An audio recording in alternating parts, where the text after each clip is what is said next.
en el Registro Nacional de Árbitros del Organismo Supervisor de Contrataciones con el Estado. Es árbitra en principales instituciones arbitrales y cámaras de comercio a nivel nacional. Es expositora en eventos académicos en áreas del derecho administrativo, contrataciones con el Estado y arbitraje. Finalmente, es socia del Club Español de Arbitraje y miembro de la Comisión Interamericana del Arbitraje Comercial, CIAC, Mujeres Lima, Perú. Recordarles a todos los participantes que la sesión académica está siendo grabada. Para ello, se les pide que mantengan sus micrófonos apagados, salvo que autorización expresa de la doctora así lo requiera. Dicho ello, y sin nada más que añadir, le cedo el uso, doctora, de la palabra con la finalidad de que pueda iniciar con la exposición. Muchas gracias.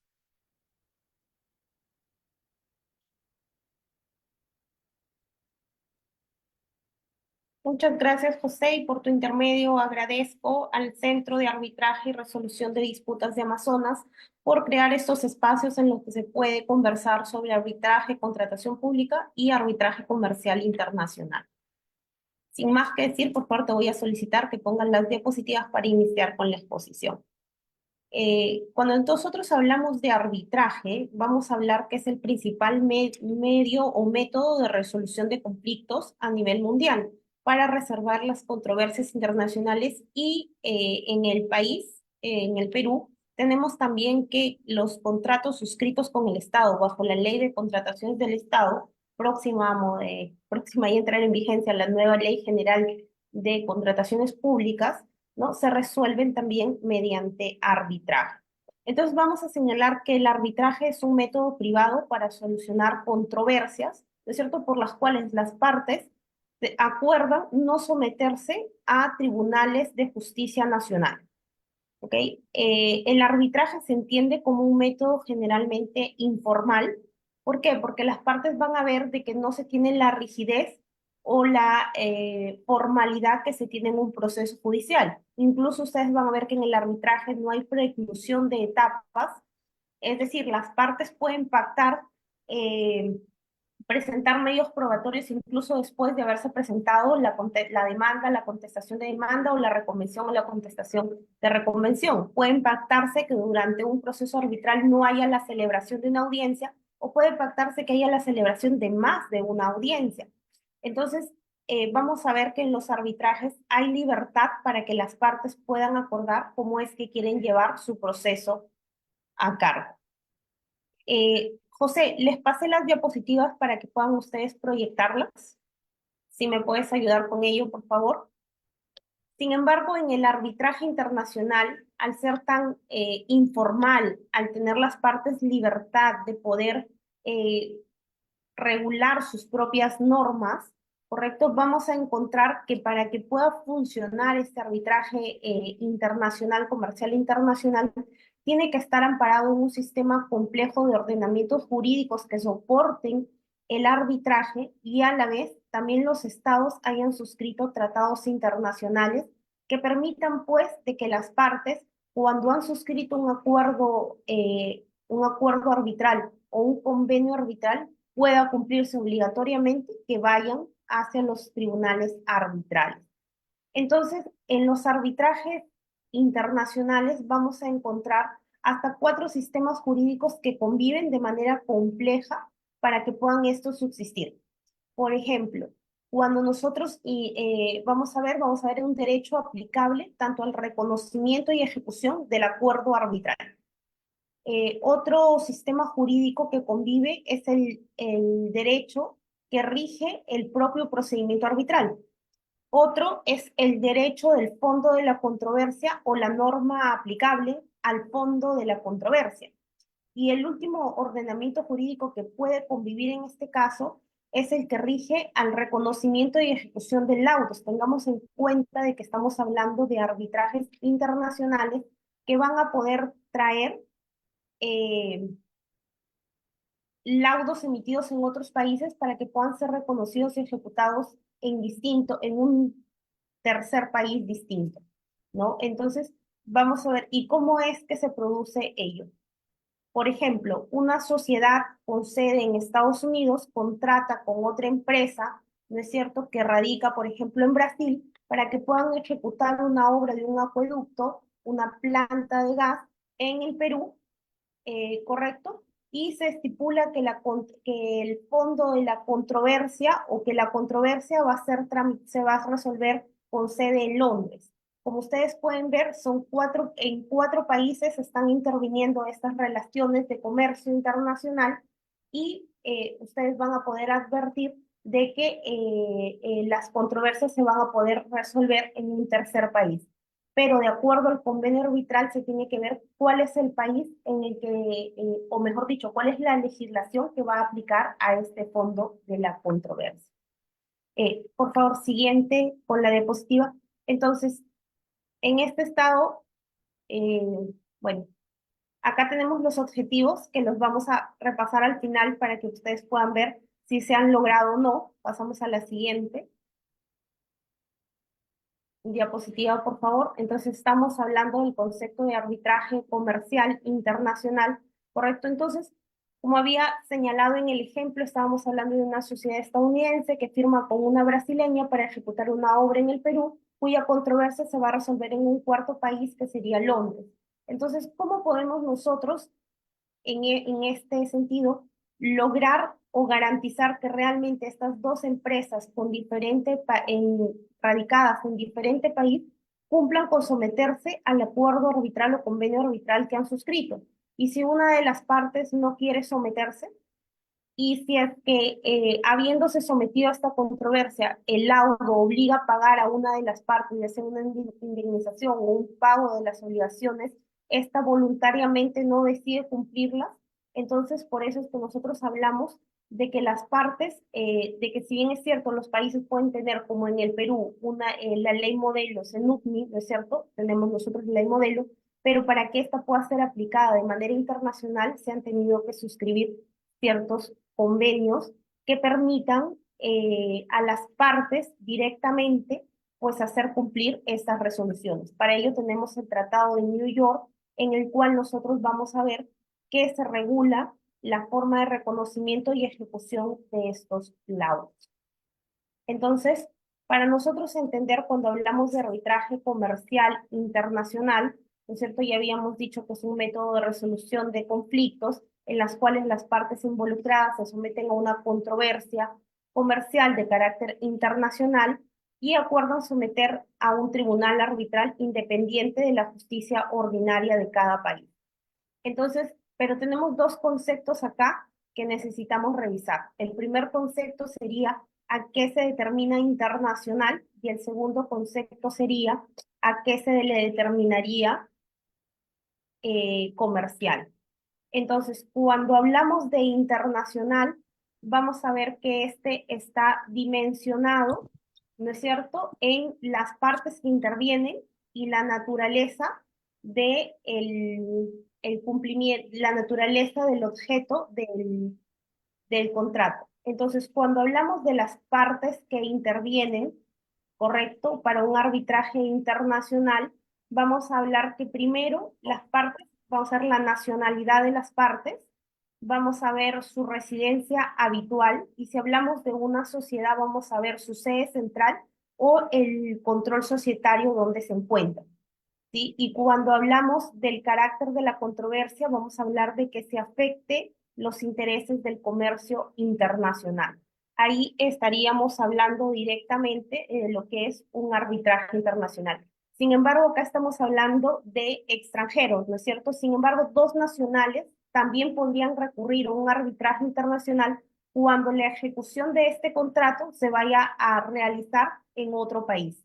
Así también un estado con una subsidiaria que tiene actividades en el mismo estado puede también considerarse un arbitraje internacional cuando esta empresa subsidiaria realice actividades en el mismo estado. Entonces, finalmente, para poder definir la ley modelo, también define cuando estamos hablando de controversias internacionales, ¿correcto? Y nos dice que cuando las partes tienen al momento de la celebración de este acuerdo arbitral, sus establecimientos en diferentes estados.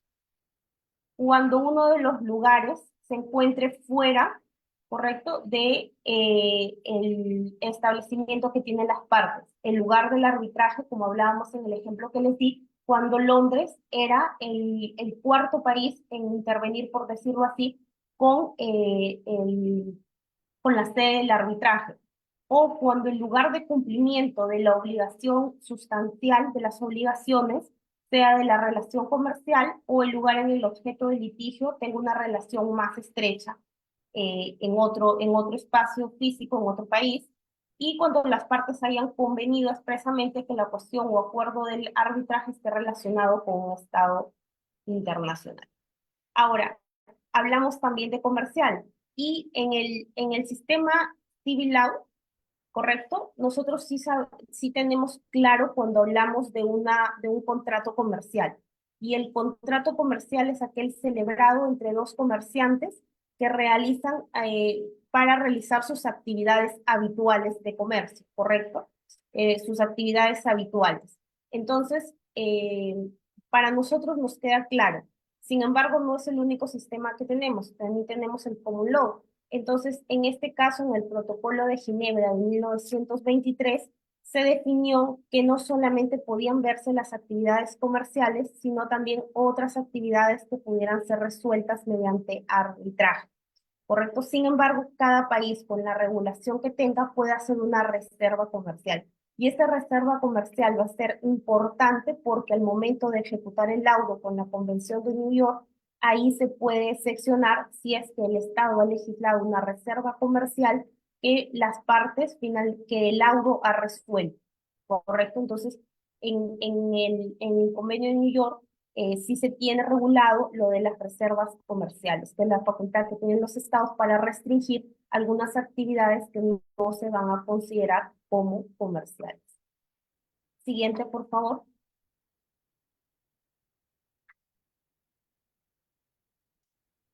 Entonces, en las características del arbitraje comercial internacional vamos a encontrar que tenemos las mismas características con el arbitraje nacional. No olvidemos que nosotros tenemos en nuestra ley de arbitraje actualmente regulada en el decreto legislativo 1071, ¿correcto? El modelo de la ley Senutni, es decir, tenemos la misma regulación que se tienen para los arbitrajes internacionales. Sin embargo, vamos a ver algunas características especiales cuando revisemos para ustedes si ya han visto arbitraje de manera local o nacional, van a darse cuenta que el acuerdo de arbitraje, la elección de los árbitros, la decisión del tribunal arbitral, salvo la ejecución del laudo que también está regulado en nuestro sistema jurídico, ahí cambia un poco porque la aplicación, si bien es cierto, hay un apartado especial de una regulación especial en nuestra ley, también tenemos que tener en cuenta la Convención de New York. Entonces, cuando hablamos un poco del acuerdo arbitral, hay que tener en cuenta que tal como lo señala nuestra ley, ¿no es cierto? El acuerdo arbitral debe ser por escrito. En un primer momento se dijo no solamente que sea por escrito, sino que además tenía que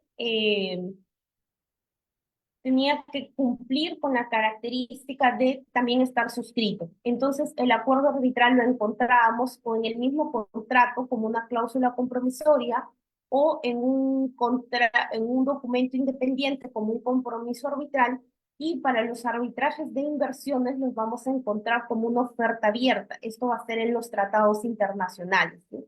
Entonces, para efectos del arbitraje comercial, la característica es que se encuentre por escrito. Pero cuando hablamos por escrito, los países contratantes han tratado de darle la sección más amplia al término por escrito. Si bien antes decía debe ser por escrito, en un documento en el que consten las firmas, posteriormente se dijo también en un intercambio, por ejemplo, de facsímiles, de telegramas o documentos en el que tú puedas, en el que conste, ¿correcto? Sin embargo, con la actualización también se entiende que el intercambio puede ser por WhatsApp, por correo electrónico, siempre que conste con posterioridad su verificación, ¿ok?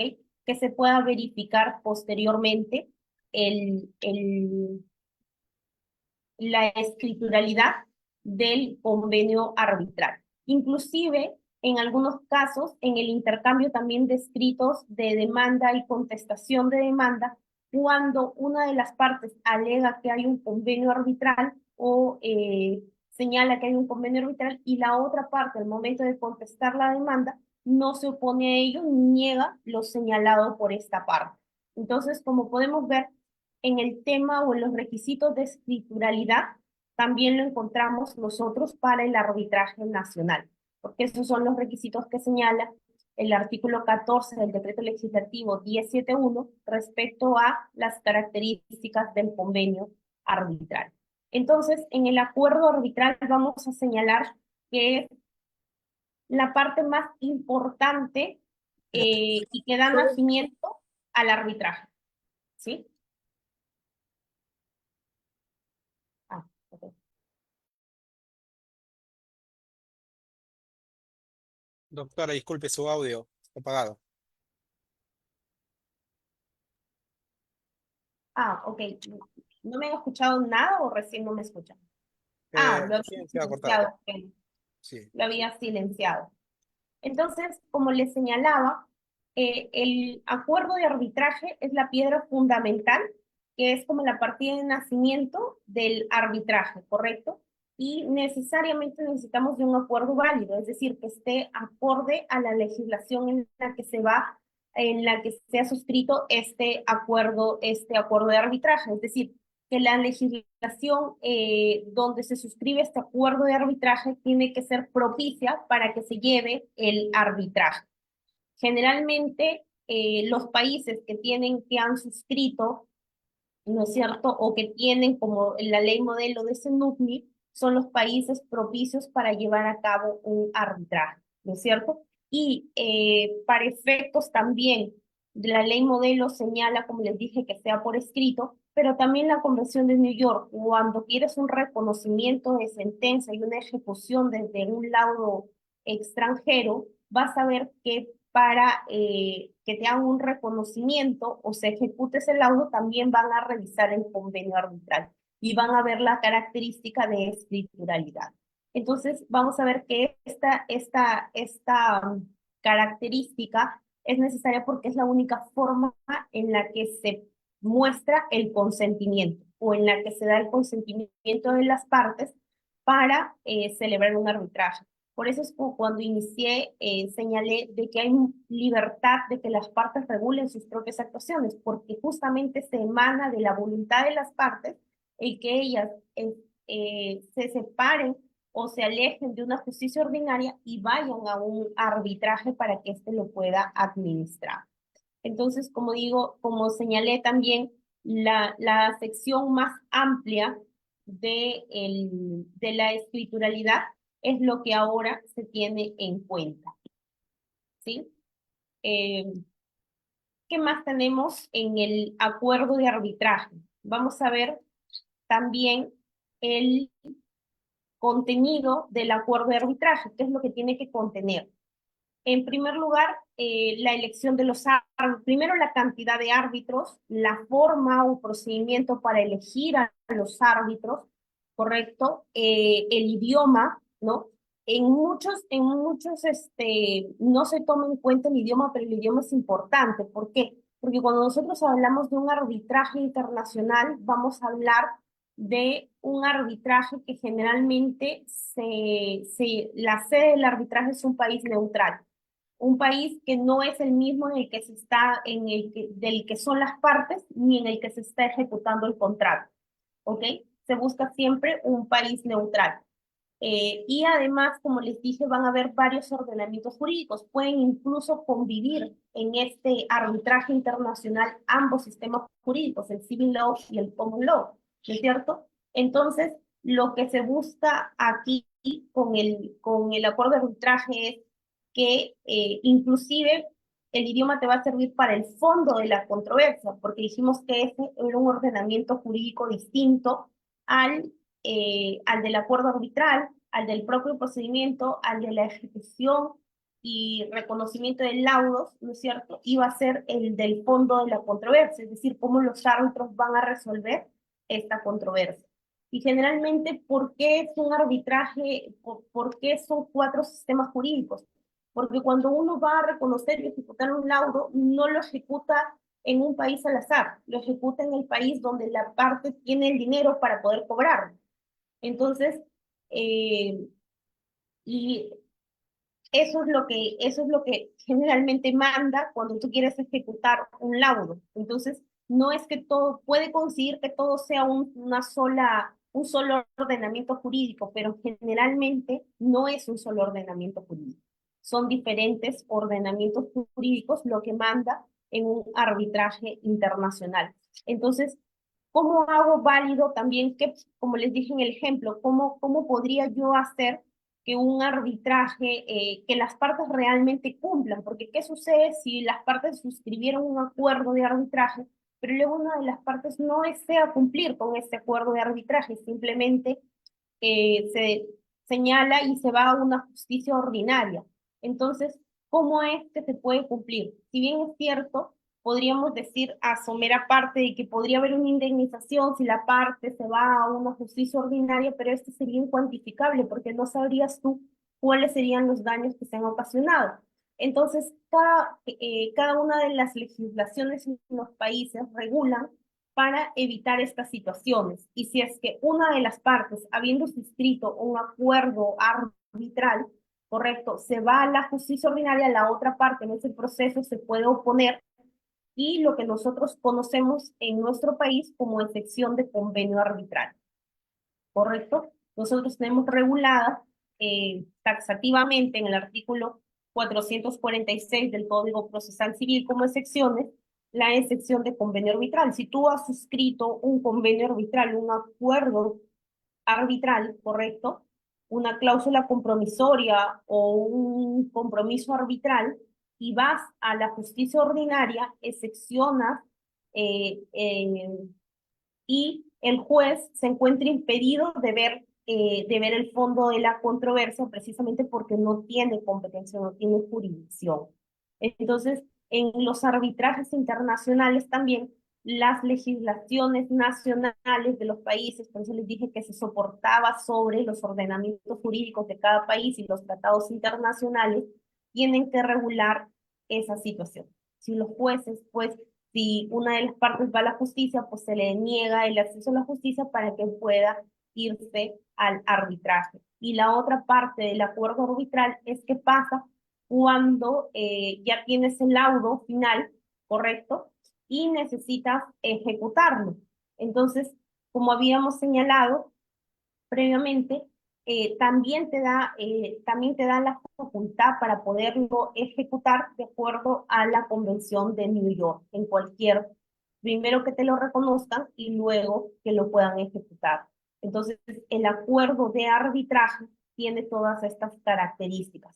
No solamente el contenido del mismo, no solamente como partida de nacimiento de un arbitraje, correcto, sino también el contenido del mismo, porque va a regular todas las actuaciones del procedimiento arbitral, por ejemplo, quién va a administrar, si la elección de los árbitros, que ya vamos a ver, va a ser directa o indirecta, si, cuál es la cantidad de árbitros, el idioma del mismo procedimiento, si va a ser administrado por un centro de arbitraje o va a ser ad hoc, eh, ya vimos lo del idioma también, ya vimos también cuál va a ser la ley del fondo de la controversia, porque en caso que en el acuerdo arbitral no se determine cuál es la ley del fondo de la controversia, lo van a tener que determinar los árbitros, ¿correcto? Entonces es importante que del contenido del acuerdo arbitral, sobre todo en arbitrajes internacionales, se tenga en cuenta señalar cuál es el fondo de la controversia.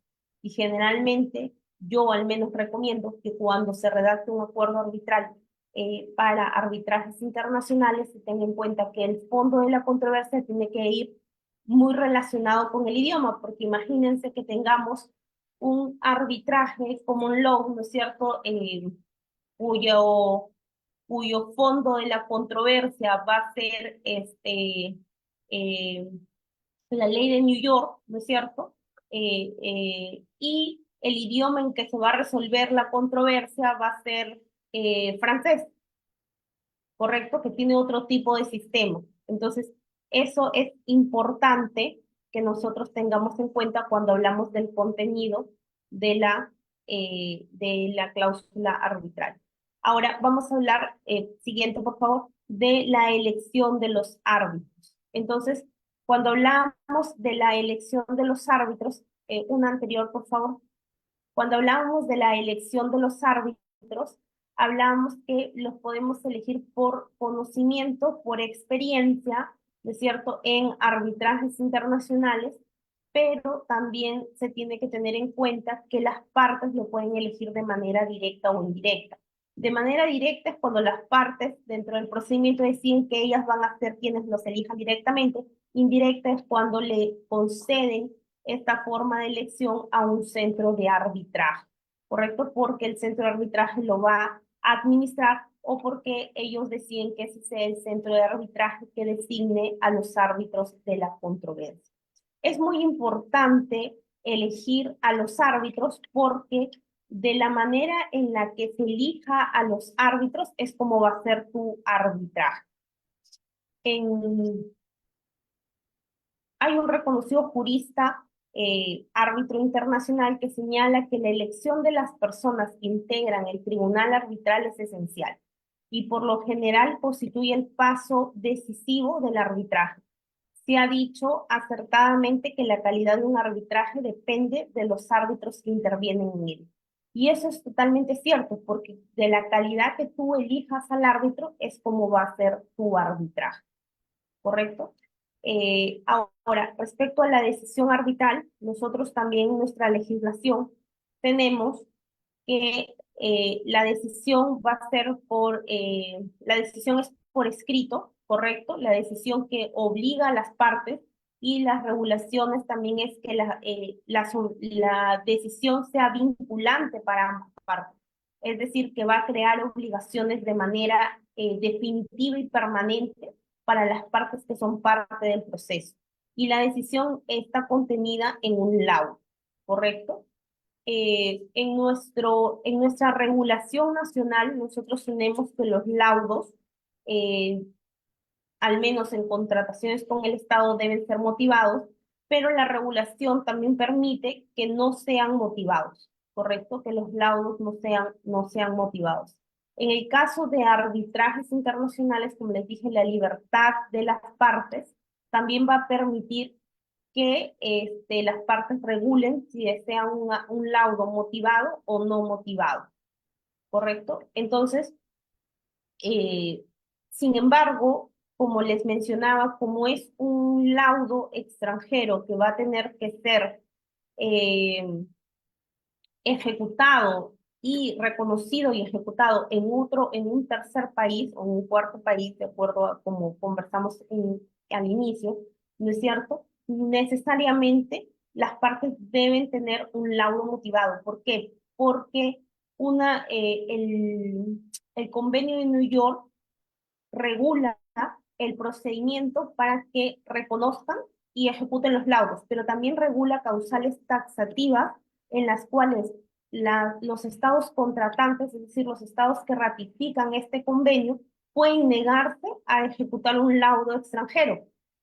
Entonces, ¿y por qué se negarían a ejecutar un laudo extranjero? Por ejemplo, cuando este ha sido dictado en contravención al orden público. Y cuando hablamos del orden público, no vamos a hablar del orden público internacional, sino del país en el que se va a dictar, en el que se va a ejecutar este laudo.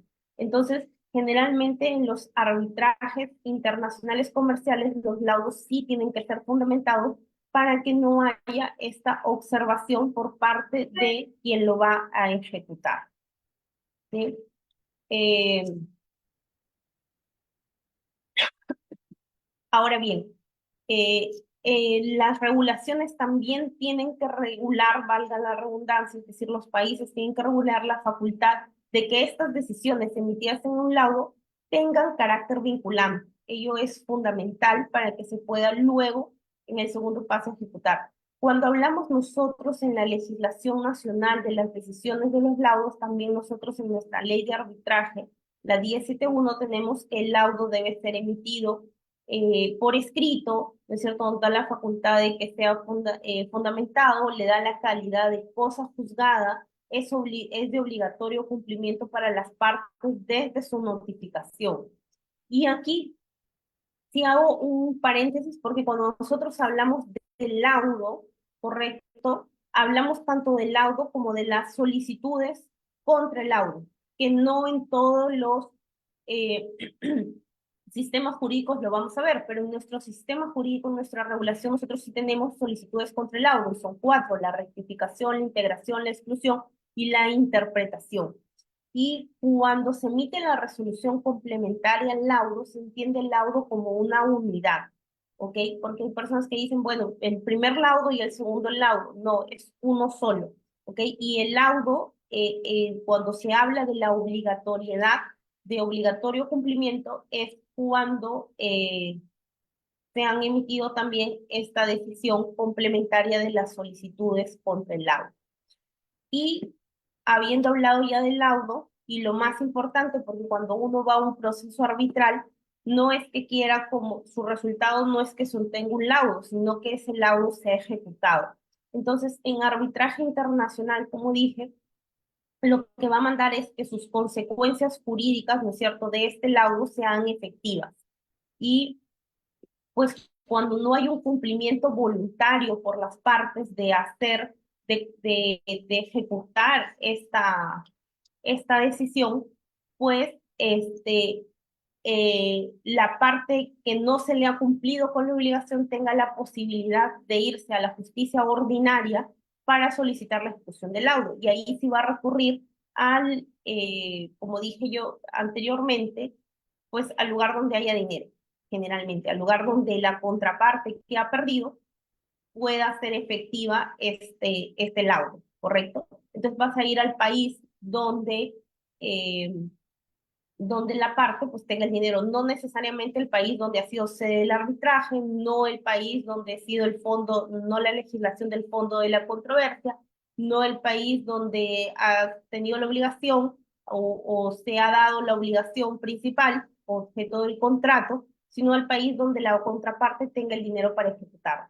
Entonces, el cumplimiento es vía judicial, ¿no es cierto? Para eso tenemos la Convención de New York, que como les dije, establece el procedimiento que se debe seguir para el reconocimiento y ejecución de los laudos, y finalmente también establece las causales taxativas por las cuales un Estado contratante puede negarse a la ejecución de este laudo.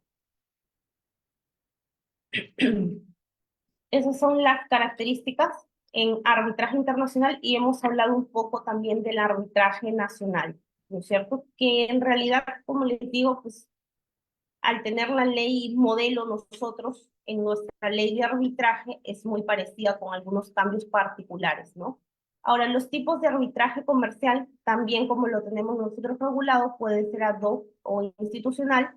Ya conocemos que ad hoc es cuando hay un tribunal eh, especial que se forma para resolver esa controversia en específico, e institucional cuando se da la administración a un centro de arbitraje que cuenta pues con un reglamento, un tarifario, información adicional.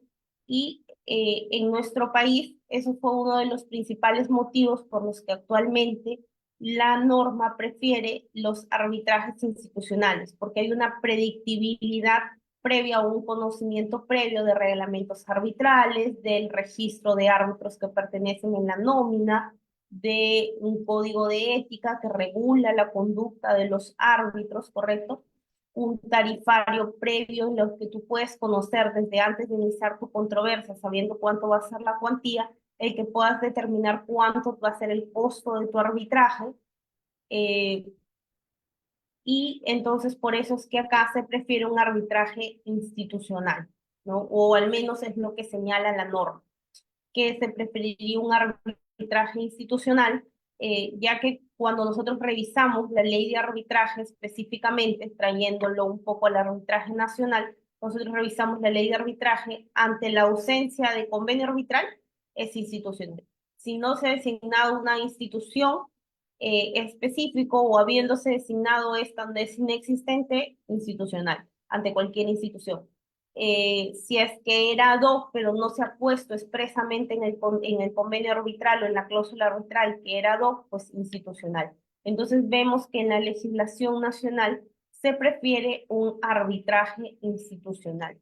Inclusive en los arbitrajes comerciales institucionales hay instituciones arbitrales que pues tienen bastante renombre y que se prefiere estas instituciones arbitrales para que administren los arbitrajes, tal cual es acá también en los arbitrajes nacionales. Siguiente, por favor.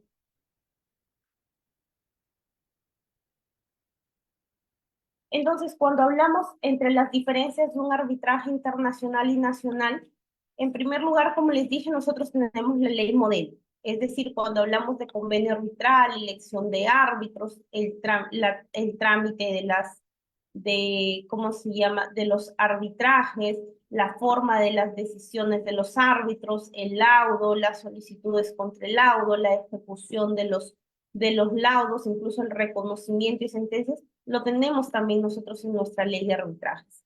Pero ¿cuáles serían las diferencias entonces? Como señalamos, en el arbitraje institucional puede ser, el arbitraje institucional pueden ser nacionales, pero el objeto está dado en otro país. Y cuando hablamos de arbitraje institucional, y para ponerlo en una postura un poco más, trayéndolo un poco más a tierra, cuando hablamos de un partido de fútbol en el que juegan dos países, ¿no es cierto? Nosotros hablamos de una contienda internacional, ¿sí? Entonces es exactamente lo mismo en un arbitraje internacional. Intervienen dos empresas de dos diferentes estados, porque generalmente en los arbitrajes institucionales vamos a ver que intervienen grandes empresas, ¿no es cierto? O estamentos gubernamentales, ¿correcto? Eh, a gran escala. Mientras que los arbitrajes nacionales son reclamos de particulares, generalmente de menor cuantía, y que tienen un impacto únicamente en los que participan en el arbitraje. En los arbitrajes internacionales ya vamos a ver que pueden tener un impacto inclusive para un Estado, para, para un Estado, ¿no? Eh, puede ser comercial netamente entre privados, ¿correcto? Sin embargo, de acuerdo a lo que les señalé también, pueden ser dos nacionales que participen en un arbitraje internacional, pero que el objeto del contrato se esté realizando en otro país. Es decir, yo contrato a uno de ustedes para que ejecute, no sé,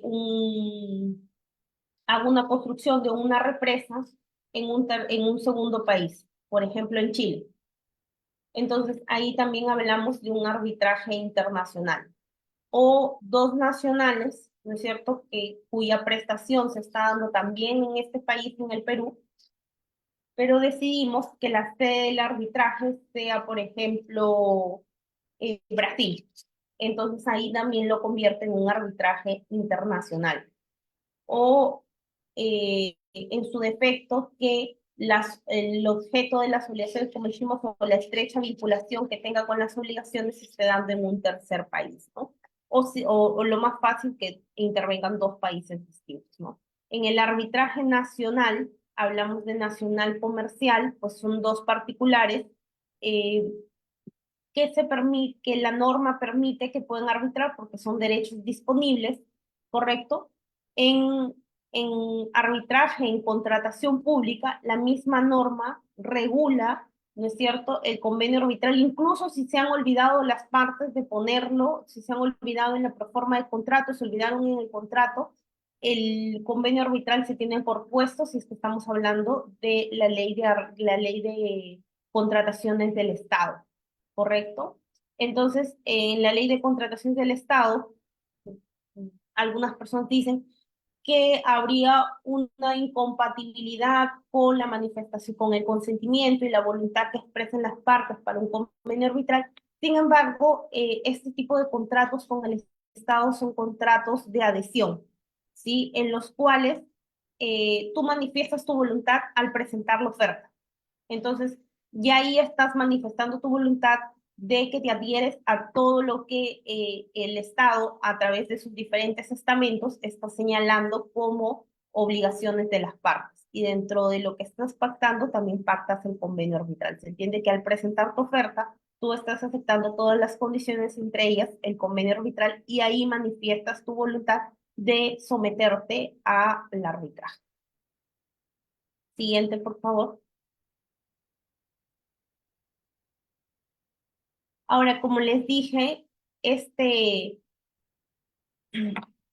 arbitraje institucional, este arbitraje internacional, y les comenté, era muy informal, muy libre, las partes tenían la libertad de regular las actuaciones, ¿no es cierto? Hablamos de que las partes pueden convenir, por ejemplo, no tener audiencias, pueden convenir presentación de medios probatorios hasta el final, como también pueden convenir no presentación de medios probatorios, pueden convenir que hayan 3 o 4 audiencias, pueden convenir,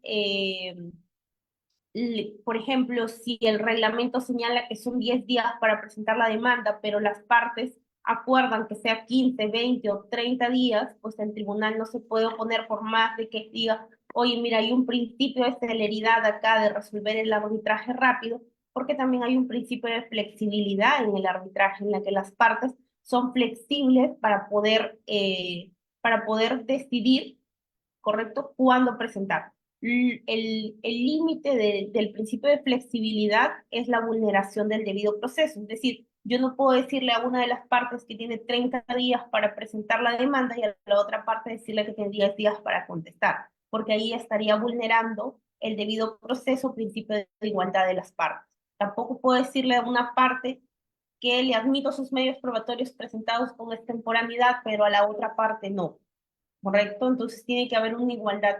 El principio de flexibilidad tiene su límite, como les digo, en los principios del debido proceso. Entonces, cuando hablamos de que el arbitraje internacional, al ser tan libre, al ser tan informal, tiene que tener también una base jurídica, y les dije que la base jurídica es la regulación en los ordenamientos jurídicos, pero también es los tratados o convenciones internacionales que se puedan suscribir. Entonces tenemos primero el Protocolo de Ginebra de 1923, ¿no es cierto?, en el cual se presentó avances de la regulación de ejecución internacional y marcó un hito en el arbitraje comercial internacional porque ya se empezó a regular de manera internacional el arbitraje, ¿correcto? Y el arbitraje en materia comercial. Luego esta Convención de Ginebra en 1927 amplió los alcances del Protocolo de Ginebra y estableció reglas de reconocimiento y ejecución de laudos arbitrales extranjeros en estados signatarios. Porque como les repito, de nada serviría tener un laudo si no lo puedo ejecutar. Y finalmente, en esta misma línea, la Convención de New York de 1958 fortaleció aún más el proceso de ejecución internacional de acuerdos de arbitraje y sentencias arbitrales o laudos arbitrales, ¿correcto? El Perú es Estado parte en todos estos convenios y convenciones, convenios y tratados internacionales, y además el Perú también tiene en su normativa, en el decreto legislativo 1071, la ley modelo de CENUC. ¿No es cierto?, que se promulgó específicamente para su aplicación en arbitraje comercial internacional, es decir, nosotros tenemos la ley modelo para arbitraje nacional. Por eso les digo que cuando hablamos de arbitraje para nosotros en el Perú, que arbitramos de manera recurrente en materia de contratación pública y que tenemos como base la ley de arbitraje, nuestra ley de arbitraje, ¿correcto? No nos es tan difícil ponernos en un escenario internacional y conocer la tramitología del escenario internacional, ¿correcto? De un escenario de arbitraje comercial internacional, porque nosotros conocemos la ley. Lo que sucede en el arbitraje comercial internacional y la dificultad, como les dije, es que hay más de un ordenamiento jurídico que convive en este arbitraje internacional, que tienes más de una parte, ¿no es cierto?, de extranjera de diferentes estados que puede participar dentro del arbitraje, que puedes tener sistemas jurídicos que tienen que convivir, civil law y common law. Entonces, que tienen que convivir en este arbitraje para decidir. que tienes que determinar correctamente cuál es la ley aplicable al acuerdo arbitral, cuál es la ley aplicable al fondo de la controversia y cuál es la ley aplicable al procedimiento arbitral en sí mismo. Entonces, la complicación viene más por la instrumentalización propia del arbitraje internacional, ¿correcto? De el conocimiento básico que nosotros tenemos, y no tan básico porque a diferencia de otros países que no es usual el arbitraje como medio de solución de controversias, en el Perú se arbitra mucho. Entonces, tenemos ya un conocimiento bastante fuerte, ¿no es cierto?, bastante sustancioso de arbitraje. Lo que tendríamos que adicionar nosotros para el arbitraje comercial internacional son los tratados, eh, los protocolos, las convenciones, ¿no es cierto?, para su aplicación y tener experiencia en el manejo de extranjeros dentro de un arbitraje y a su vez de diferentes ordenamientos jurídicos, porque claro, los más conocidos son el civil y common law, pero también tenemos de los derechos islámicos, que también pueden entrar dentro de un arbitraje propiamente dicho, ¿no?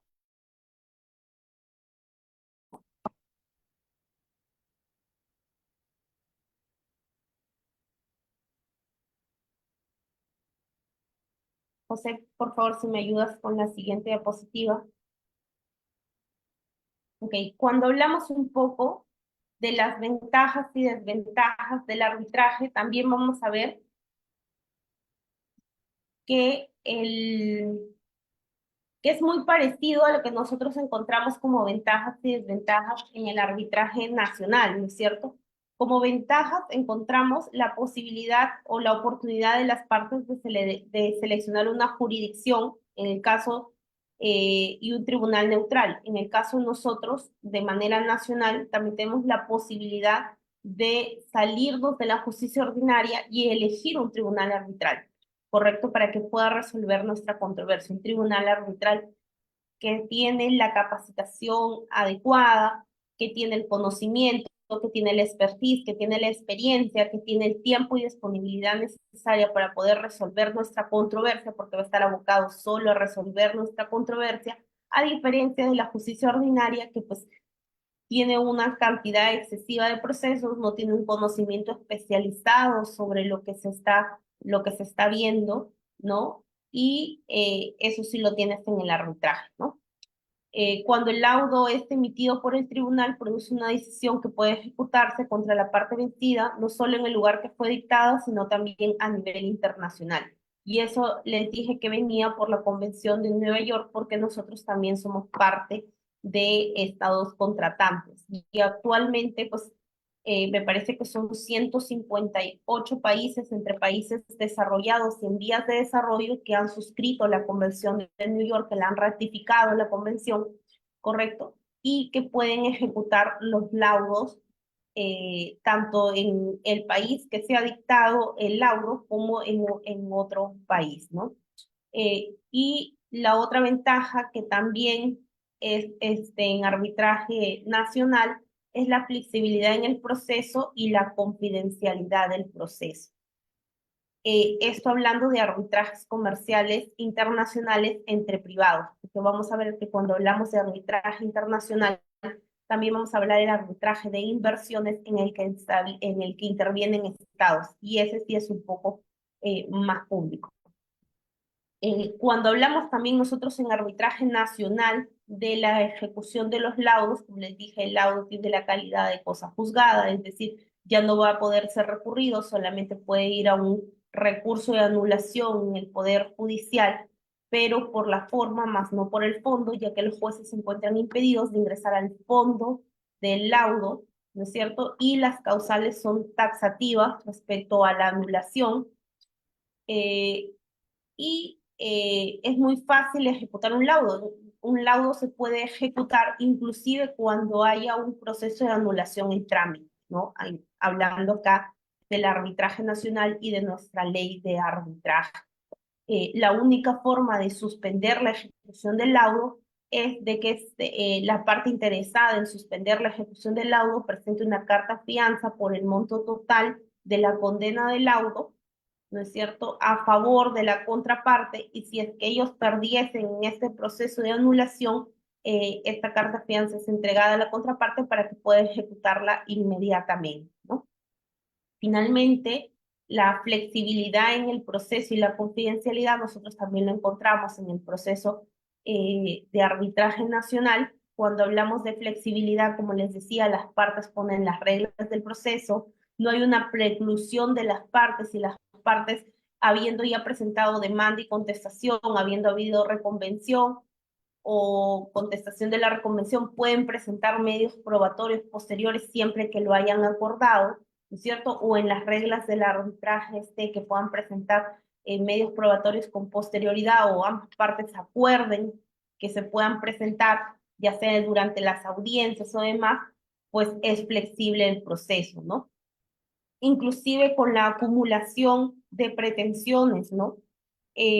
Normalmente en un proceso judicial tú tienes la modificación o la acumulación de pretensiones muy, de maneras preclusivas en un proceso judicial. Sin embargo, en el arbitraje tú puedes acumular pretensiones hasta antes del cierre de la etapa probatoria, ¿no? Y así te lo dice la norma. Es más, la norma en materia de contratación pública te dice que las partes están obligadas, ¿no es cierto?, a acumular pretensiones en un proceso que se encuentre abierto, es decir, que en un solo proceso se vean todas las pretensiones, materia o controversias, materia del mismo contrato, ¿no? Entonces tenemos ahí un tema de flexibilidad. Y en la confidencialidad, pues, es un pacto que se hace entre las partes, que mientras que el arbitraje en materia entre particulares se esté celebrando, pues todo es privado, inclusive el laudo, salvo en las partes en las que interviene el Estado por el principio de transparencia, que el laudo finalmente se publica, ¿no? Eh, y las desventajas que algunos pueden encontrar de los procesos arbitrales, que también es bastante eh, parecido al arbitraje nacional, son los costos del proceso arbitral comparado con las tasas del proceso judicial. Pues algunos podrían decir que son bastante costosas o elevadas. Sin embargo, el tiempo en el que se resuelve la controversia es muchísimo menor, ¿correcto? Tienes muchas menos instancias en un proceso arbitral, porque en un proceso arbitral emitido el laudo tiene ya la calidad de cosa juzgada. Otra de las desventajas son las facultades restringidas de los árbitros, ¿correcto? Porque nosotros no tenemos el poder coercitivo, necesitamos auxilio del Poder Judicial, por ejemplo, si queremos hacer concurrir a un testigo, si queremos ejecutar una medida cautelar, ¿correcto? Si queremos hacer una custodia de la prueba como una prueba anticipada, ¿correcto? Si queremos ejecutar el mismo laudo, ¿no es cierto?, necesitamos auxilio del Poder Judicial para hacerlo, ¿no? Los árbitros no tienen esta facultad coercitiva, ¿no es cierto?, para hacer cumplir sus decisiones, ¿no?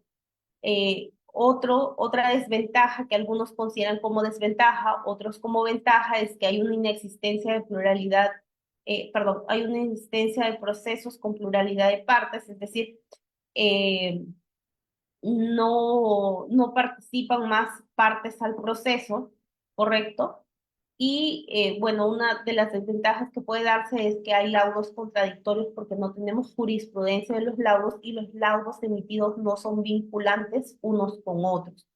Mm, entonces, en algunos casos vamos a encontrar que, siendo los mismos hechos, las mismas actuaciones, pueden haber decisiones totalmente contrarias, ¿no? Y esto es porque, pues, en algunos casos el tribunal se forma específicamente para resolver la controversia, no es el mismo tribunal. Inclusive esto de los laudos contradictorios nosotros lo vemos también en las sentencias judiciales, que en algunos casos cuando no hay acuerdos plenarios, ¿no es cierto? Pues, también tenemos sentencias a veces contradictorias, y pues no genera luego genera un debate. Sin embargo, en temas arbitrales no hay decisiones vinculantes, no hay acuerdos entre los tribunales arbitrales, porque pues estos ¿cómo se llama? Se instalan o se constituyen para un arbitraje determinado, ¿no es cierto? Pero, sin embargo, pues son los riesgos de un arbitraje, ¿no? Son los riesgos del arbitraje y se da tanto en nacional como en materia internacional, ¿no? Siguiente.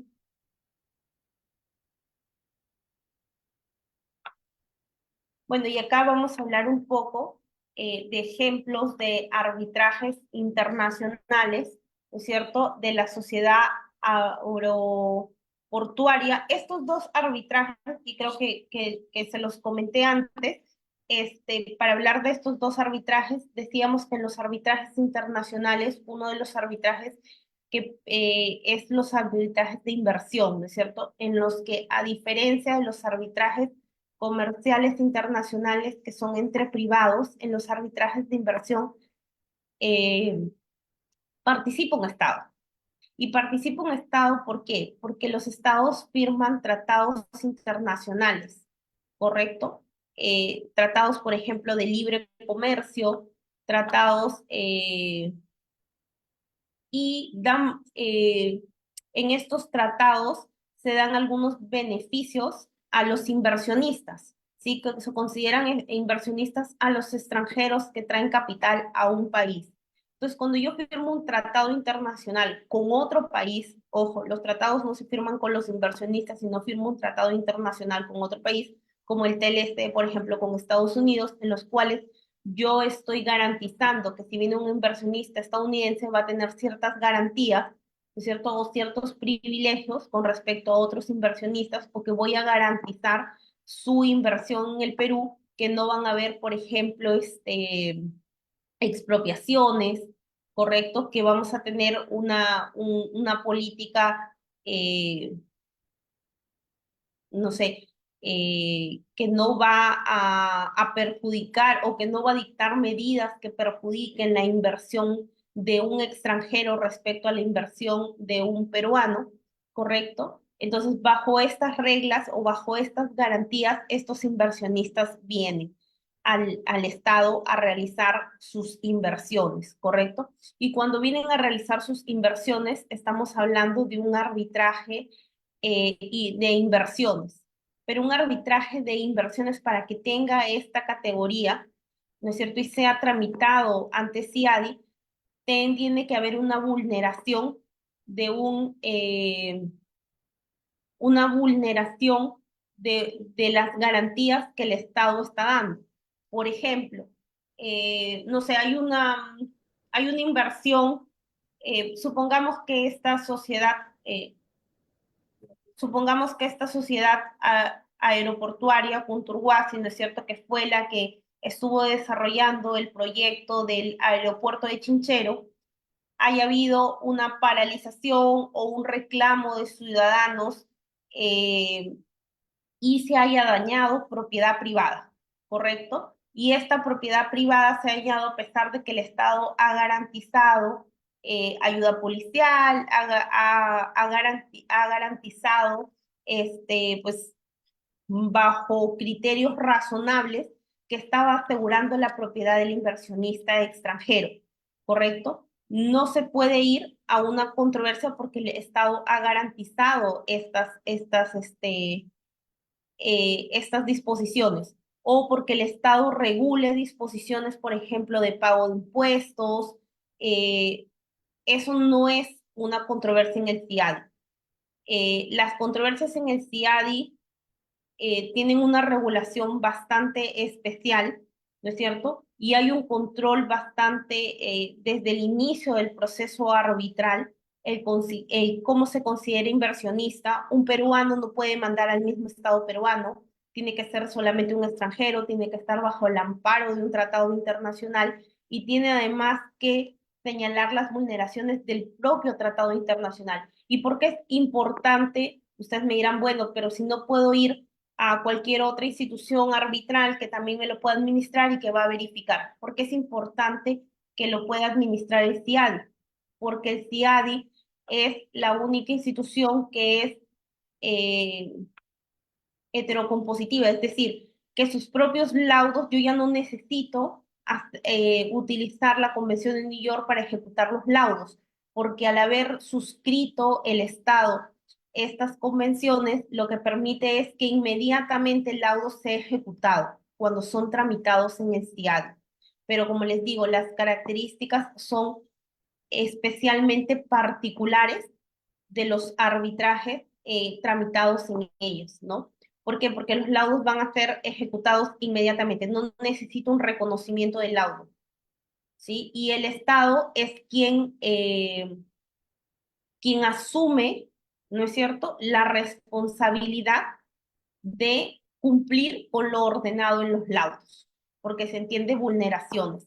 En el caso específico del aeropuerto de Punta fue por el aeropuerto de Chincheros, porque el Estado peruano arbitrariamente decidió que la concesión que había otorgado a esta sociedad ya había, eh, ya había prescrito y arbitrariamente le quitó la concesión.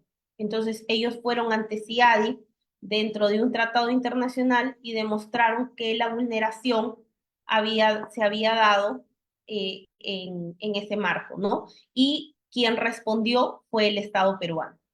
En el segundo caso, el de Lidercon España versus el Estado peruano, también ante CIADI, que es el Centro Internacional de Arreglo de Diferencias Relativas a Inversiones, ¿no es cierto?, que tiene una característica diferente, como les decía, a las del comercio, ¿no es cierto?, a las comerciales, cuya característica era precisamente cuando un comerciante, en el marco de sus actividades habituales, celebraba un negocio, ¿no es cierto?, o un contrato.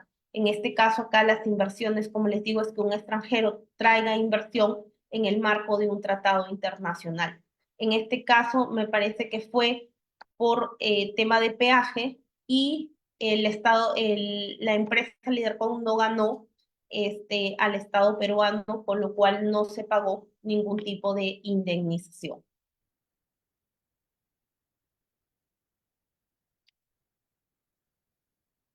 Entonces, haciendo un resumen de lo que hemos hablado el día de hoy, ¿no es cierto? Podemos decir que, como les dije al inicio, cuando nosotros hablamos de la ley modelo, ¿no es cierto? CENUDMI es la que nosotros tenemos en la regulación del decreto legislativo 1071 directamente. Entonces, para hablar de un arbitraje, lo primero que se tiene que tener es el convenio arbitral. ¿Sí? La redacción de un convenio arbitral es importante. Hay muchos centros de arbitraje que tienen cláusulas modelo, ¿no es cierto?, que se pueden utilizar. Sin embargo, es necesario que ustedes revisen de manera, de manera revisen si este convenio arbitral, por ejemplo, tiene cláusulas escalonadas, ¿no es cierto? Una cláusula escalonada es cuando necesito que hagas acciones previas para que inicies al arbitraje. Por ejemplo, yo en el convenio arbitral señalo que primero, antes de iniciar un arbitraje, tiene que haber un trato directo. Después del trato directo, tiene que haber, no sé, mediación. Y el trato directo, por ejemplo, tiene que ser por un periodo de tiempo, y es necesario que en el trato directo también señale quiénes van a intervenir en ese trato directo, ¿no? Luego de señalar este trato directo, voy a señalar que se tienen que ir a una mediación y después recién irse al arbitraje, ¿sí? En algunos casos se ha visto que a pesar de tener cláusulas escalonadas, eh, directamente vas al arbitraje. Y en este sentido, como bien dijimos, pueden haber jurisprudencia contradictoria. En algunos casos, los tribunales arbitrales señalan que rechazan el arbitraje para que las partes hagan primero y cumplan con las actividades previas del convenio arbitral, y en otros casos suspenden el arbitraje y dicen, bueno, te doy un tiempo para que tú puedas hacer el trato directo y la mediación, y luego si no solucionas en esa etapa, pues vienes, pero con un arbitraje suspendido, ¿sí? Otro es la forma de redacción, otro punto importante es la forma de redacción de los convenios arbitrales. Por ejemplo, no es lo mismo decir las partes pueden someter su controversia a arbitraje que decir las partes deben someter su controversia a arbitraje o las partes someten a arbitraje, ¿correcto? Cuando digo pueden, ¿no es cierto? Y se entiende como una cláusula patológica, es decir, las partes, por más de que entenderíamos que tienen un convenio arbitral, ¿correcto? Este convenio arbitral no va a poder ser ejecutado precisamente porque le has dado una facultad a la parte de decir, al decirle pueden. El decir pueden es como una posibilidad que te dan para ir a arbitraje, pero no necesariamente está siendo obligatorio para ambas partes. Otro punto importante de la redacción del convenio arbitral es si estamos hablando de controversias existentes o de controversias futuras. Yo puedo someter a arbitraje, por ejemplo, una relación contractual al margen de que no se haya dado una controversia, o puedo someter a arbitraje controversias, ¿correcto? Que estén en este momento existentes, que ya estén existentes y por eso pues suscribo un convenio arbitral para poderlos resolver en este estadio. Es importante que se vea si la legislación en la que voy a acordar el arbitraje, correcto, en la que va a ser, en la que va a regular el acuerdo de arbitraje y el procedimiento de arbitraje permita que yo pueda regular controversias futuras. Lo normal es que las legislaciones regulen controversias existentes, ¿sí? Nuestra normativa, por ejemplo, permite que yo regule o que vaya a un convenio arbitral la relación jurídica al margen o la relación contractual o comercial, así no hayan controversias en este momento, es decir, controversias futuras. Eso también es importante en el convenio arbitral. Dijimos también que el convenio arbitral es la partida de nacimiento del arbitraje, donde las partes ahí se manifiesta la voluntad y el consentimiento de someterse a arbitraje. Dijimos también que el convenio arbitral tiene que ser por escrito, y cuando hablamos por escrito no hablamos de un documento específicamente, como un contrato que tenga las firmas de las partes, sino que dijimos que escrito tenía una sección la más amplia que se le pueda dar para que permita que las partes puedan recurrir al arbitraje, ¿correcto? Y en este sentido tenemos el intercambio de comunicación bajo cualquier medio, ¿no es cierto? Y ahí incluimos mensajes de texto, WhatsApp, emails con la actualización y modernidad, porque pues ya nadie intercambia faxes. La mayoría de personas ahora intercambia mails, WhatsApp. Me acuerdo del caso de un MOOC, ¿no es cierto? Los MOOC son concursos de arbitrajes, generalmente realizados por universidades, donde participan varias universidades internacionales, y el debate fue que si una mano, si un like, como nosotros lo Señora, buenas conocemos, noches. esto, Doctor, buenas noches. buenas noches, si esto realmente,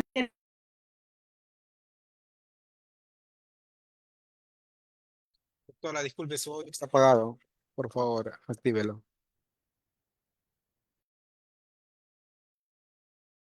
ok, listo. Entonces, si yo con un like que ponía ante una persona, ¿no es cierto? Estábamos negociando el contrato y una persona por WhatsApp le decía, ¿sabes qué? Yo considero que en nuestro contrato debe haber una cláusula arbitral, una cláusula compromisoria, a que si tenemos alguna controversia la resolvamos mediante arbitraje, y la otra persona le respondió simplemente con un like, no puso ninguna palabra, simplemente puso un like, no se opuso tampoco, no manifestó absolutamente nada después, simplemente esta fue, y se analizó si realmente este like correspondía a verificarse como una manifestación de voluntad y un consentimiento al convenio arbitral, porque no se había opuesto, y en sentido común o en el bagaje cultural, en el uso común de un like, se entiende como un ok, ¿no es cierto? Como un de acuerdo.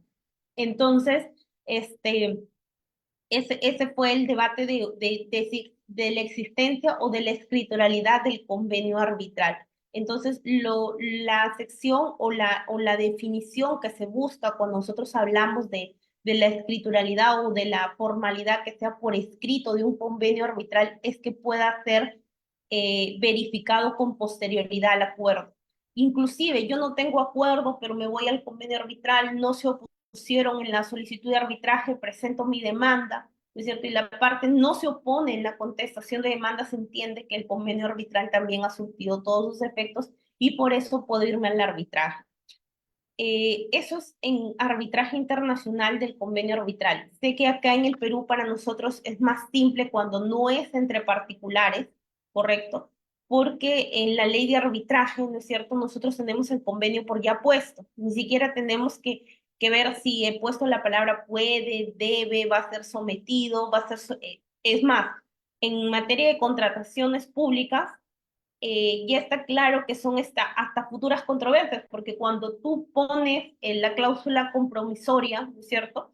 Pones la cláusula de solución de controversias, lo pones desde las bases en la proforma de contrato. Todavía ni siquiera suscribes el contrato y tú estás diciendo que si vamos a tener alguna controversia o algún problema, lo vamos a resolver posteriormente mediante arbitraje. Entonces, como dije, nuestra regulación permite que se pacte sobre controversias futuras, ¿correcto? No solamente sobre las existentes, sino también sobre las futuras. Entonces, generalmente cuando vamos a hacer, no sé, un convenio arbitral para un contrato de arrendamiento, ¿no es cierto? Hay que tener en cuenta cuántos árbitros van a participar. Uno, tres, generalmente son impar para que puedan tomar la decisión, ¿no es cierto? Cinco, pero si tengo cinco, ¿cuál va a ser el costo del arbitraje? Entonces, mejor cuántos dejo, uno o tres, de acuerdo a la cuantía. Tengo yo también que determinar la cantidad, de acuerdo a la complejidad, también tengo que determinar la cantidad de árbitros. Si estamos hablando, por ejemplo, de un contrato cuya cuantía va a ser de 20 millones, o especialidad, ¿cómo se llama?, de complejidad del objeto de la competencia, entonces tiene que ir acorde la cantidad de árbitros, ¿no? En arbitraje internacional también es necesario el idioma, en arbitraje nacional no, porque todo lo vemos en español. Los arbitrajes son en el idioma español, pero en arbitraje internacional el idioma, aunque parezca gracioso o algo insignificante, es bastante insignificante, porque por ejemplo, si yo, nuestra formación es civil law, ¿correcto? Nuestro ordenamiento jurídico es civil law. Lo que significa es que todas nuestras normas están positivizadas, ¿no es cierto? Y por esencia nuestro ordenamiento derive del germano románico, ¿no es cierto? Entonces, cuando yo voy a elegir un árbitro, no voy a elegir un árbitro, por ejemplo, de habla inglesa, ¿correcto? Porque no tienen la misma formación de civil law que nosotros. Ellos tienen una formación common law, ¿no es cierto? Entonces, hasta inclusive si yo determino que la legislación aplicable es la peruana, necesito árbitros de habla hispana. Entonces necesito inclusive para entendimiento de los documentos, para entendimiento del fondo de la controversia, para la formación del árbitro en derecho, necesito poner a una persona que realmente con el idioma yo pueda determinar hacia futuro que va a entender de qué se trata la futura controversia.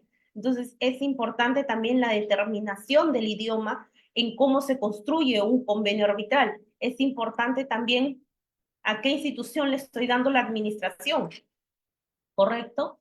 O cuál va a ser el procedimiento de elección. Los árbitros los va a elegir directamente las partes, elijo yo uno, el otro, y el tercero lo eligen ambos, o simplemente le doy la elección a centros de arbitraje en materia internacional o en arbitraje internacional. Los centros lo que hacen es poner como una terna de posibles árbitros a que tú puedas elegir como parte, ¿no? Te ponen una terna para que tú puedas elegir árbitros que ya ellos han hecho una preselección previa, ¿no? Entonces, ¿cuál va a ser el procedimiento de elección? No basta solamente con decir la cantidad. Yo puedo decir, bueno, son tres, y presumo, ¿no es cierto?, que van a ser tres elegidos por mí y por la otra parte y luego van a elegir el tercero. Pero pongo que es una institución arbitral que en su regulación señala que ellos van a elegir todos o que te van a presentar una terna y que te van a decir que tú elijas de esa terna previa. Entonces, hay que revisar en el convenio arbitral si yo me estoy sometiendo a la administración de un centro, tengo que revisar mínimamente cuál es el reglamento del centro. Entonces, no es tan fácil tampoco o tan a la ligera la decisión también si es un ad hoc o es un internacional, ¿no es cierto? La sede tampoco es a la ligera elegirla, porque como hemos dicho, la sede va a determinar la legislación del procedimiento mismo. ¿Qué pasa, por ejemplo, en nuestro país no se da? Porque en nuestro país dice, a ver, si las excepciones, ¿no es cierto? Las excepciones se resuelven, y esto lo dice la norma de contrataciones del Estado, las excepciones se resuelven antes de fijar los puntos controvertidos, ¿correcto? Yo resuelvo todo aquello que impida entrar al fondo de la controversia con un laudo parcial antes de fijar los puntos controvertidos, ¿correcto? Y luego ya resuelvo el fondo de la controversia y me voy al laudo final. Y si tú no estás de acuerdo con cómo he resuelto como tribunal arbitral la excepción de incompetencia, tienes que esperar hasta el final del proceso para que te vayas a una anulación, ¿correcto? Frank, ¿estás con tu audio prendido, por favor? Entonces, sin embargo, hay otras legislaciones que dicen no, ¿ok? Si hay un laudo parcial por excepción, primero te tienes que ir al Poder Judicial para revisar si ese laudo, esa excepción está correctamente realizada, para después entrar al fondo de la controversia. Y entonces, ¿cuándo terminaría mi proceso arbitral? Entonces, por eso es importante definir también cuál va a ser la sede del arbitraje, ¿no es cierto? Y que sea una legislación amigable, generalmente una legislación que haya tomado la ley modelo como base de su norma para poder nosotros conocer o saber que tenemos esa normativa, ¿correcto? Entonces, cuando hablamos del convenio arbitral, ya vamos teniendo varios puntos, ¿no es cierto?, que son necesarios para su determinación. Si hablamos de un arbitraje nacional, definitivamente la ley va a ser la ley 17.1, va a ser la ley del convenio, va a ser la ley del procedimiento del arbitraje, la ley del fondo de la controversia se va a determinar de acuerdo si es ley de contrataciones del Estado, si es código civil, ¿correcto? Y la ejecución también va a ser de materia nacional. Pero estas atenciones las vamos a tener cuando estamos hablando de un arbitraje internacional. Ya hablamos también si es que va a ser escalonado o no una cláusula, y las cláusulas patológicas cuando finalmente eh, no puedes llevar a arbitraje, ¿correcto? Porque pues hay un desacuerdo ahí que no sabes cómo solucionarlo. Incluso cuando hay cláusulas patológicas, debes buscar una legislación amigable al arbitraje, ¿no es cierto?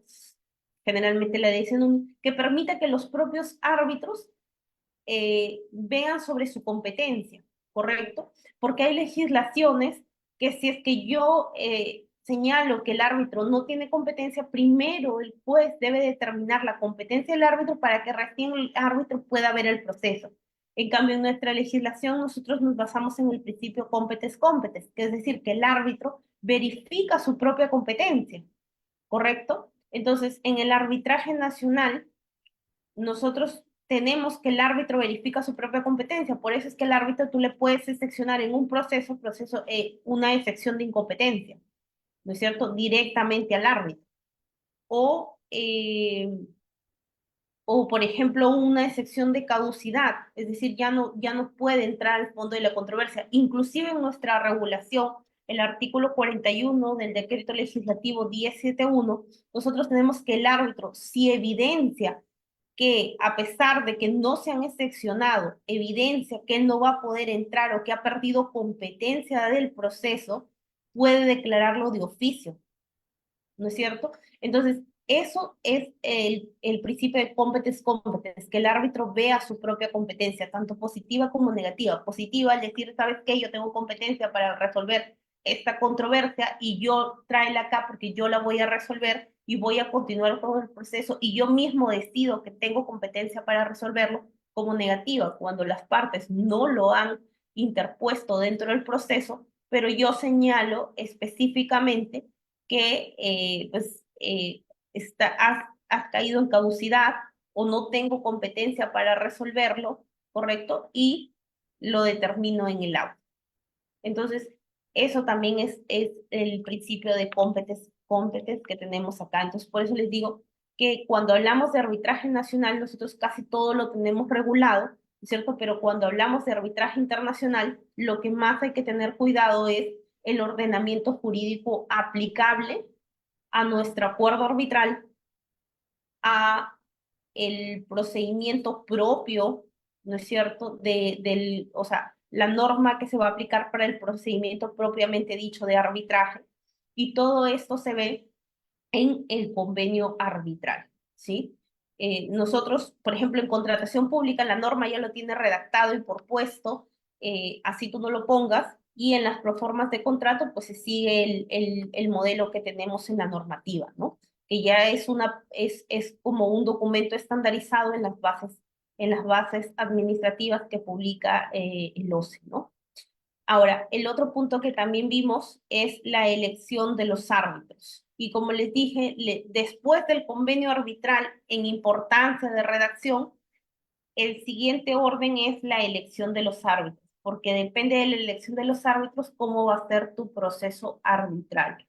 Entonces, cuando hablamos de elección de los árbitros en materia de contrataciones del Estado y un poco hablando ya de la nueva normativa, estamos viendo pues que el tiempo de experiencia ha bajado de 5 años a 3, el Registro Nacional de Árbitros ha desaparecido en la nueva normativa, hablando ya de arbitraje nacional, ¿no es cierto? Tenemos el tema también de especialización, pues lo mismo que teníamos en la anterior norma, perdón, arbitraje de contrataciones del Estado, en arbitraje y en derecho administrativo, ¿no es cierto?, para el presidente. Eh, Esas son las cualidades que tú tienes o las calificaciones que tiene que tener un árbitro, su idoneidad. ¿Qué más es importante, además de la experiencia que puede tener un árbitro? Sus decisiones anteriores. Es necesario que cuando ustedes vayan a elegir a un árbitro, tengan en cuenta cómo es que ellos han decidido, precisamente por la desventaja que ustedes han visto que tienen, que hay laudos a veces que son contradictorios. Entonces, importante saber cuál es la postura de un árbitro previamente a elegirlo en un proceso arbitral. Entonces, nosotros teníamos con el RNA, teníamos al menos un compendio de los árbitros que estaban en ese registro y que habían emitido laudos y uno podía leer respecto a las diferentes materias cuál era su criterio para algunas decisiones. Igualmente en los arbitrajes internacionales, ¿no es cierto? Y más en los arbitrajes de inversiones en los que interviene un Estado, tú tienes las posiciones de los árbitros, ¿sí? Previamente. Y como son tan pocos los procesos que se pueden hacer en comparación con los procesos de comercio, ¿no es cierto?, de negocio habitual de las personas, los arbitrajes de inversión son tan pocos que los criterios ya son muy fijos de los árbitros. ¿Sí? En arbitraje comercial a veces es un poco más difícil porque son netamente privados, hay cláusula de confidencialidad, los laudos son no publicados, pero en materia de contratación pública, nosotros acá para el arbitraje nacional, sí todos son publicados, ¿sí? A través del SEACE, o al menos la mayoría cuando las entidades pues facultan o habilitan a los árbitros para que puedan ellos publicar los laudos, ¿correcto? Entonces, tenemos que lo que se tiene que hacer es revisar la información o las decisiones anteriores de los árbitros, si también han escrito, si también están en ponencias, que este sentido no sea para decir voy a recusar un árbitro por tener una decisión en este sentido, sino para cómo yo elegir a los árbitros previamente, porque no es un criterio para recusar, ¿correcto? Cuando hablamos de recusaciones, sobre todo a las entidades y a los particulares, les recomiendo que tengan como criterio eh, la lista que publica ay, se me fue ahorita, la IVA, ¿ok? La lista que publica la IVA, hay una lista, ¿cómo se llama? Roja, amarilla y verde. Creo que estoy confundida y el horario terminaba a las 7:30, ¿correcto? Pensé que era hasta las 8 y estaba, ¿cómo se llama? Ya termino acá.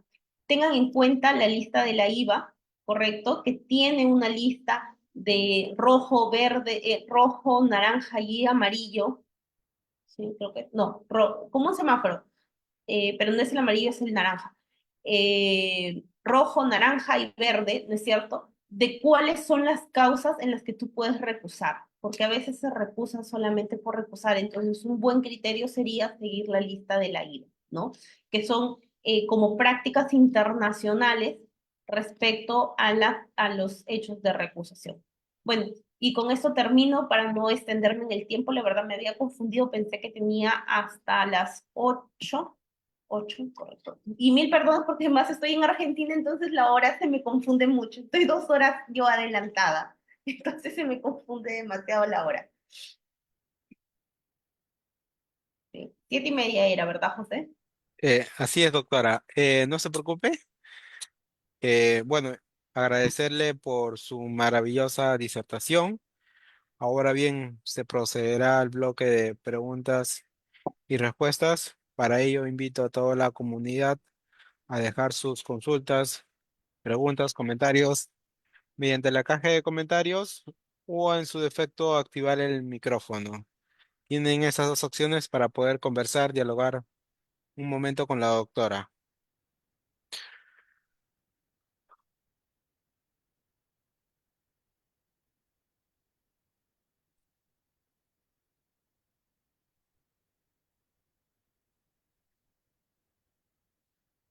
Bien, doctora, tengo dos preguntas anónimas. La primera pregunta indica lo siguiente.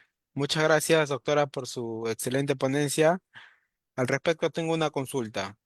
En el contexto del arbitraje comercial internacional, ¿cómo se equilibran los principios de autonomía de la voluntad de las partes con la necesidad de garantizar un proceso justo y equitativo, especialmente cuando las partes provienen de diferentes sistemas jurídicos y culturas legales?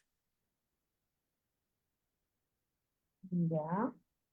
Bueno, eh, lo que se tiene que llegar a hacer, y creo que en cualquier tipo de arbitraje, es dialogar. ¿Ok? Por más de que ustedes consideren que venimos de diferentes culturas legales o de diferentes ordenamientos jurídicos, el civil law y el common law, digamos que nosotros como civil law somos a veces más estrictos y más pegados a la norma que los del common law. Los del common law están acostumbrados a una cultura de mediación, de llegar a acuerdos, de tener de generar entre las partes que ellos puedan solucionar sus controversias de la manera más rápida, ¿ok? Nosotros digamos que tenemos esa cultura más de pelear, ¿sí? De ser más confrontacionales en un proceso de arbitraje comercial internacional. Sin embargo, quienes tienen la práctica del arbitraje y sobre todo en arbitraje comercial internacional, ya tienen dentro del chip que lo que se busca es el acuerdo entre las partes, sobre todo para definir las reglas que van a regular el procedimiento arbitral. Y cuando hablamos de la autonomía de las partes, pues igual no se van a vulnerar. ¿Por qué? Porque las partes en primer lugar deciden irse al arbitraje manifestando su voluntad y presentando un consentimiento. ¿Correcto? Desde la construcción del convenio arbitral, y algunas personas tienen el erróneo pensamiento que la forma de acordar, ¿correcto? Recién se hace cuando existe la controversia, es decir, en las reglas del proceso, pero no. La forma en la que tú tienes que tener tu práctica es desde la construcción del convenio arbitral. Por eso les decía, es tan importante el idioma, es tan importante cómo voy a elegir, cuántos voy a elegir. Entonces, como se dice, en el periodo de luna de miel, cuando yo te prometo todo para que el contrato se firme, ¿correcto? Es el momento oportuno para que la parte que considere pueda pedir absolutamente todo como si se encontrara ya en un divorcio, ¿sí?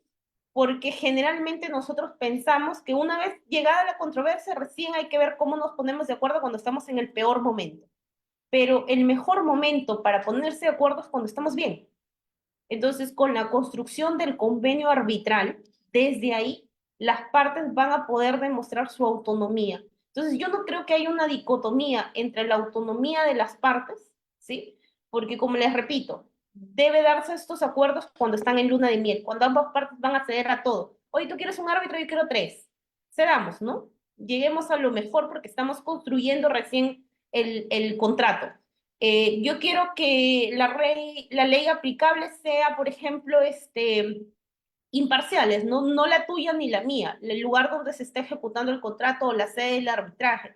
Por ejemplo, Francia es el país, digamos, excelente, el país soñado para el arbitraje, porque, digamos, tiene la regulación más liberal de todas, ¿no? Para ellos son pro arbitraje, y siempre lo van a buscar. Entonces, oye, pero no es el idioma. Entonces, ¿quién más? Perú es un excelente escenario para traer disputas internacionales, porque nuestra ley es la ley modelo, ¿no? Entonces, cuando hablamos de llegar a estos acuerdos, que se hagan en la mejor etapa, en la construcción realmente del contrato, es tan importante cualquier cláusula del contrato como la cláusula compromisoria. Entonces, no hay ahí una dicotomía de la autonomía de las partes, ¿no? Al menos en la práctica que yo he visto, ¿no? Y esa es la formación que se quiere para el arbitraje internacional, incluso para el local, ¿no? Que las partes traten de ser lo menos confrontacionales y más aportar a la solución del proceso.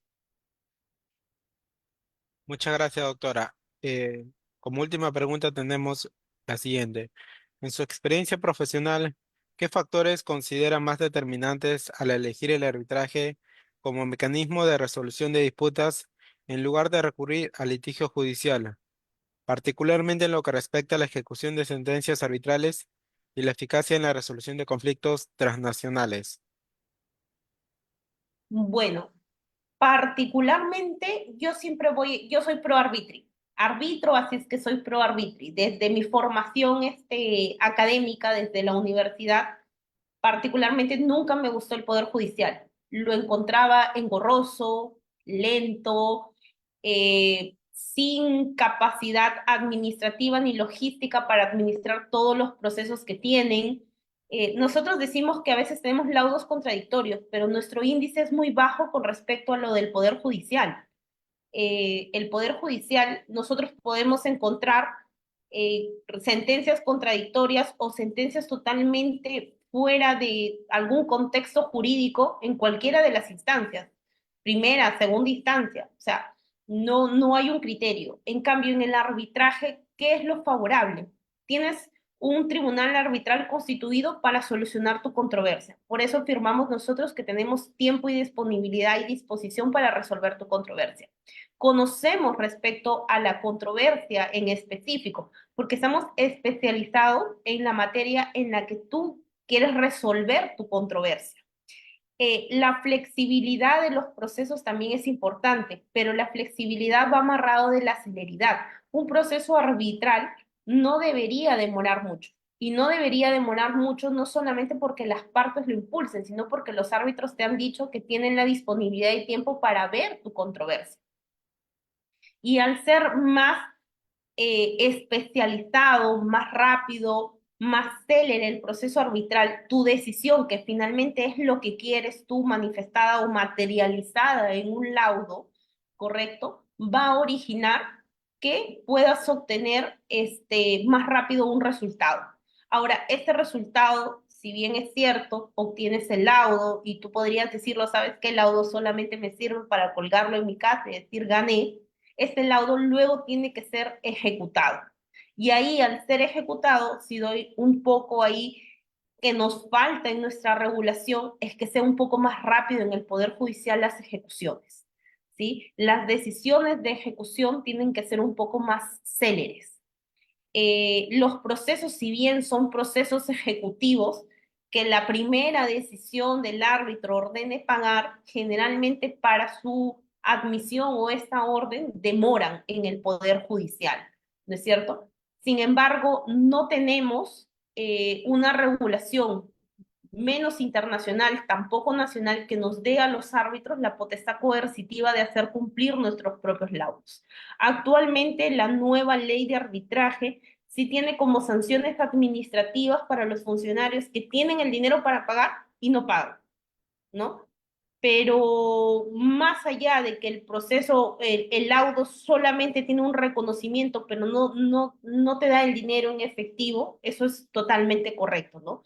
Faltaría ver una medida un poco más rápida para que este laudo, pues esta decisión se haga efectiva, plausible, realmente cumpla su finalidad, ¿no? Porque tú no quieres una decisión que te diga simplemente ganaste, tú quieres realmente la obligación por la cual demandaste, ¿no? Por la cual te fuiste al proceso. Entonces, sí, habría que mejorar la ejecución de laudos en el Poder Judicial, ¿no? Y sobre todo, considero bastante importante señalar que para, al menos de forma nacional, ¿correcto? Pues tenemos ahorita en la nueva legislación, en la nueva norma, ya sanciones administrativas para los funcionarios que no paguen. Ahora, si es un arbitraje internacional privado, ¿no es cierto? Va a ser tal vez un poco más rápido porque al privado le puedes embargar mucho más rápido, al Estado pues es mucho más difícil embargarle, sobre todo cuando quieres cuentas, tienes que ver si son bienes de uso no público, eh, es un poco más complicado y lo ideal, como dije, pues sería si lo haces bajo un tratado internacional, te conviertes en un inversor bajo un tratado internacional. Un peruano no puede mandar a su propio estado, esto está prohibido. Eh, pero pues si tienes bajo las reglas del CIADI, pues los estados van a tener que reconocer porque ya es un tratado firmado y tienen que pagarlo, ¿no? Yo creo que el único inconveniente es cuando es el Estado no dentro de las reglas, no dentro de un proceso en el CIADI, y pues nos encontramos quizás bajo la ley de contrataciones y hacer efectiva una sentencia nos puede demorar 5 años o quizás más, ¿no? Porque bueno, ahí tenemos la ley de presupuesto, que tiene todo un tema respecto a la ejecución de las sentencias para que puedan pagar, y eso pues genera una demora en la cristalización de la obligación que ordene el laudo, ¿no? Perfecto, doctora. Muchas gracias por su disertación y la absolución de las preguntas formuladas. De esa manera doy por finalizado la sesión académica programada para el día de hoy. Agradecerle por su gentil disposición y esperamos contar con su presencia para futuras actividades académicas. Agradecer también a nuestro público por habernos acompañado en esta noche. Muchas gracias, eso es todo. Hasta luego. Buenas noches para todos.